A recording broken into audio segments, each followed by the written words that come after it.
for Toots 615. It's been a long time since I've been on this channel, but I am here and I plan on posting a lot more videos. Today I would like to show you my hair journey. I'll show you pictures from the time that I did the big chop in October or November of 2015 until today.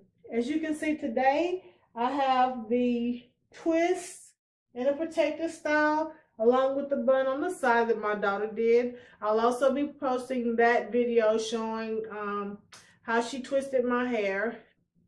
Again, I started in October, November 2015 with the big chop.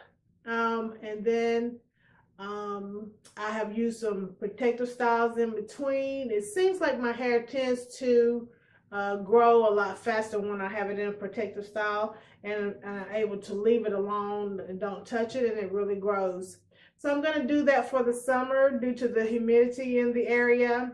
I'll keep it in a protective style, and hopefully by the fall my hair has grown even more. I hope you enjoyed the video. If you have any comments, please leave those comments below.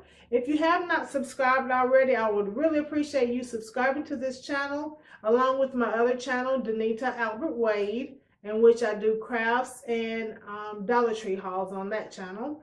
But on this channel, I'll do hair tutorials as well as lifestyle. So for instance, I'll be showing the Essence trip on this channel, Toots 615. So I hope you enjoyed the video, and I hope to see you again soon. Thank you and have a great day.